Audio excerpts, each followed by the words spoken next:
The camp worker's voice rose loud enough for everyone to hear. I'm going to ask you one last time. Are you sure you're in the right place? His eyes darted disapprovingly between her rounded belly and dark skin. Michelle's calm and polite smile faltered. Sir, with due respect, I've already told you I have a reservation, she replied, her voice steady but tinged with exhaustion. She stood there, humiliated in front of everyone, but no one expected what would happen next when the woman they thought was powerless stood her ground, revealed her true identity, and took the kind of revenge that left everyone stunned. As we dive deeper into this story, if you believe everyone deserves respect, no matter their color or background, click the subscribe button now and let us know where you're watching from. The serene park, filled with whispering trees and sparkling lakes, seemed like the perfect getaway for campers. Campers moved around with ease, their expensive luggage rolling behind them as they headed toward Pinewood's entrance. Some scrolled through their devices, while others snapped pictures of the camp's natural beauty. Among them was Michelle, a calm and composed woman in her early 30s. She wore tailored housewares paired with matching slacks, exuding an understated elegance. She carried herself with quiet confidence, making no effort to stand out. As Michelle approached the Pinewood entrance, her presence naturally drew attention. Her steps were measured, her gaze sweeping over the camp's entrance.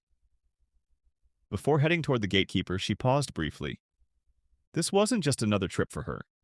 It was a journey to find peace in nature and oversee her husband's growing empire. Though none of the campers knew who she really was, she preferred to keep it that way. Standing at the entrance was Peterson, the lead camp worker. His crisp uniform was perfectly tailored, and his sharp features gave off an air of control. Peterson greeted each camper one by one. For some, his smile was warm and welcoming. For others, particularly those of color, it carried an air of condescension. Peterson prided himself on maintaining order at the camp entrance, though his version of order often relied on appearances and accents. When it was Michelle's turn, Peterson's tone noticeably shifted. His greeting was curt, and the usual warmth he offered to others was glaringly absent. Meanwhile, just behind Michelle stood Mr. and Mrs. Donaldson, a couple in their late 30s who exuded the ease of seasoned campers. As the Donaldsons approached to pick up their payment receipt, Peterson's smile brightened. Good morning, Mr. and Mrs. Donaldson. Lovely to have you with us again, he said warmly. Michelle glanced over her shoulder, noticing the stark contrast in Peterson's tone and expression. Peterson maintained his composed demeanor, but his eyes betrayed the unspoken dynamic playing out. As more campers arrived, he continued his routine, ensuring everything at the entrance ran smoothly. He checked on the Donaldsons again, offering another bright smile. Is there anything I can get you before you pick up your gate pass? He asked them, his tone dripping with enthusiasm. Mrs. Donaldson shook her head politely, already lost in the beauty of the Pinewood view. Mr. Donaldson gave a nod toward his map, his focus shifting to their upcoming adventure. As Peterson walked past Michelle, his demeanor changed instantly. He glanced at her neatly placed bag beside her car, his lips pressing into a thin line. Without a word, he strode by, offering none of the courtesy he so freely gave to others. Have you ever been treated differently because of how you look or where you're from? Share your experience in the comments, and don't forget to click the subscribe button. Peterson Connor, in his late 40s, carried himself like someone who thrived on precision and control.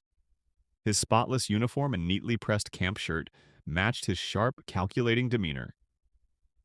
To Peterson, appearances, skin color, and accents were everything, and his judgments were swift and unapologetic. As Michelle moved closer to the entrance, Peterson's eyes narrowed. Something about her didn't sit right with him, her clothes, her skin color, her pregnant, her calm confidence, and especially the way she didn't demand attention like some of the other campers. In Peterson's mind, respect was something only he decided who deserved. And to him, black and pregnant Michelle didn't belong here. With quick, deliberate strides, he approached her, his lips curling into a tight smile. Excuse me, ma'am, he began, his tone polite but laced with condescension. Are you sure you're in the right place? His eyes flicked between her rounded belly and dark skin.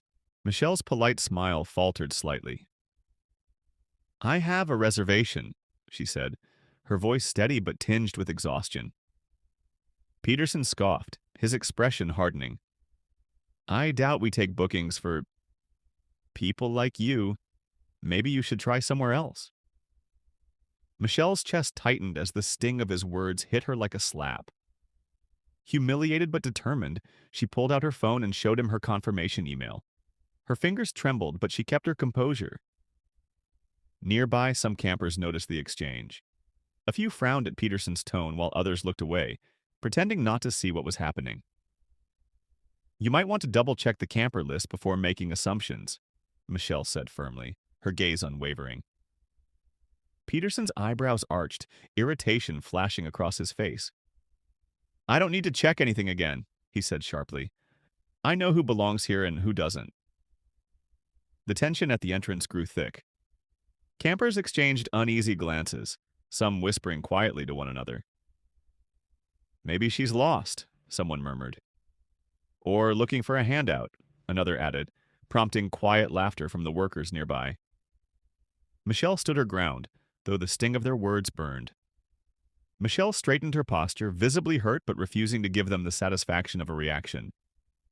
Her calm composure remains unshaken, a silent act of defiance. Nearby, George, another worker trying to win favor with Peterson, smirked and muttered, Can we help you with something, or are you just here to take up space? Michelle didn't flinch. She ignored him completely, denying him the reaction he clearly wanted. What would you do if someone treated you like this? Would you have responded like Michelle, or would you have reacted differently? Share your thoughts in the comments below. And if you're enjoying this story, don't forget to hit the like and subscribe button for more like it. The tension at the camp entrance grew heavier with every passing second.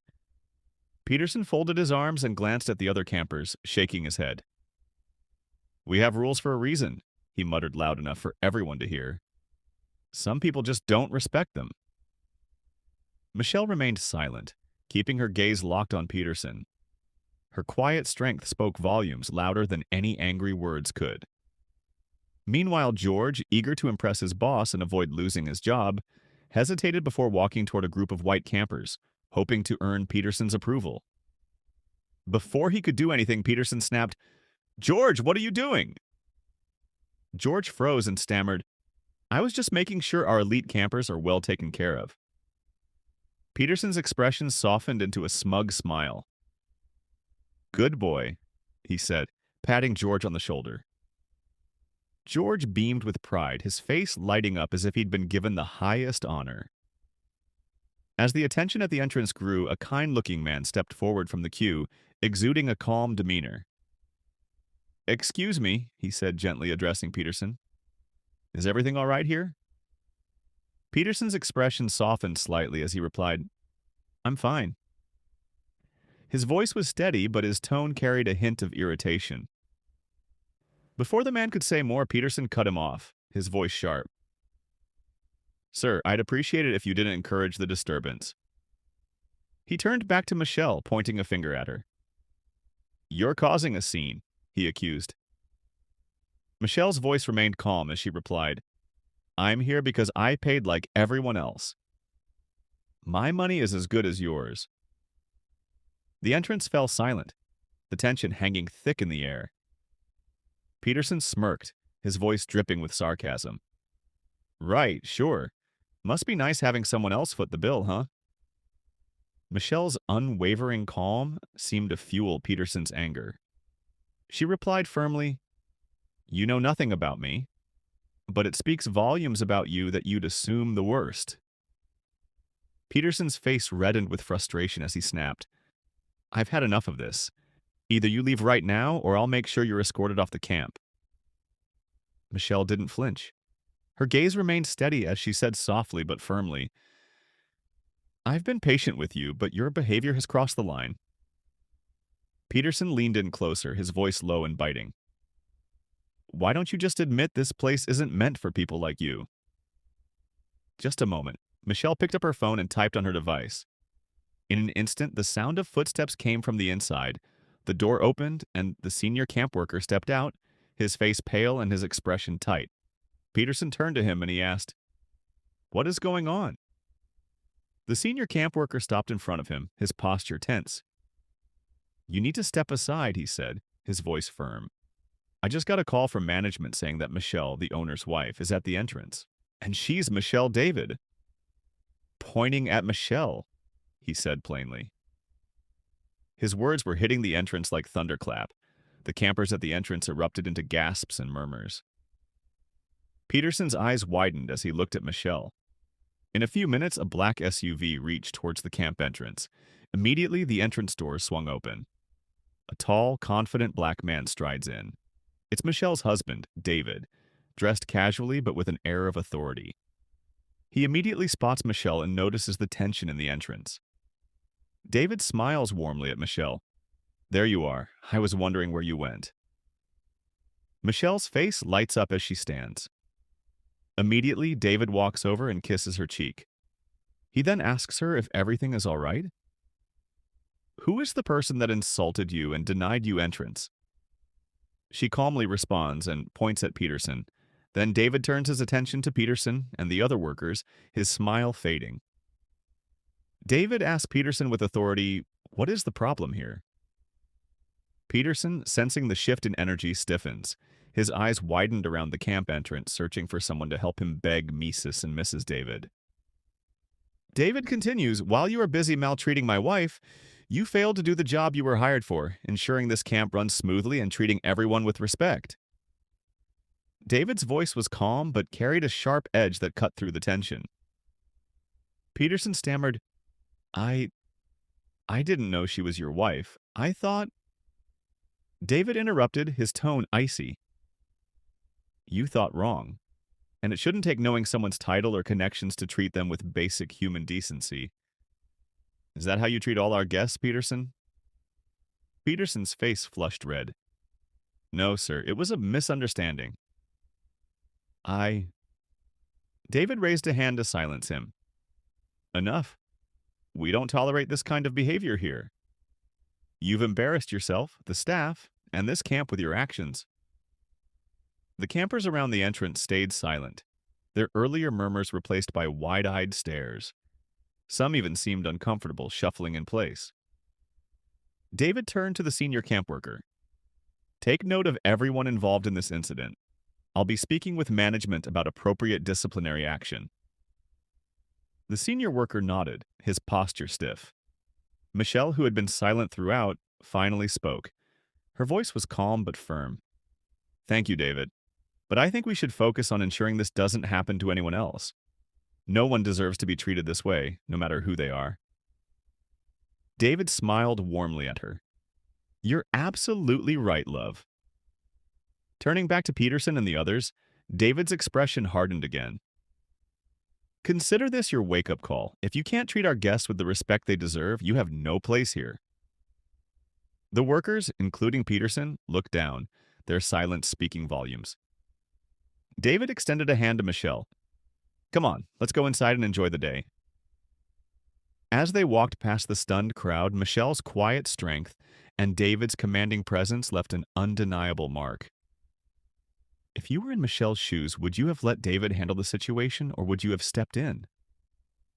Share your thoughts in the comments below, and don't forget to like and subscribe for more powerful stories like this one. The air around the camp began to lighten as Michelle and David walked away, leaving a stunned crowd in their wake.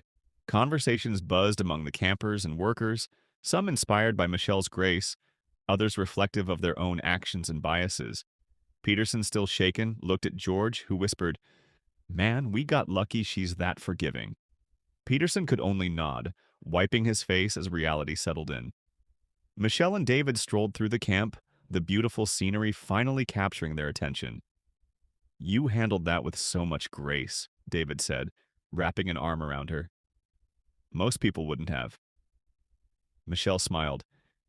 If we don't give people a chance to change, the world won't ever get better. But make no mistake, if it happens again, they won't get off so easily. David chuckled, his admiration for her shining through. I have no doubt about that. The couple's quiet strength became a topic of admiration among those who witnessed the scene. It wasn't just about the power they held. It was about the dignity and integrity with which they carried themselves. Would you have forgiven Peterson like Michelle did? Or would you have let him face harsher consequences?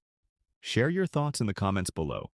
And if this story resonated with you, don't forget to like, subscribe, and stay tuned for more inspiring stories.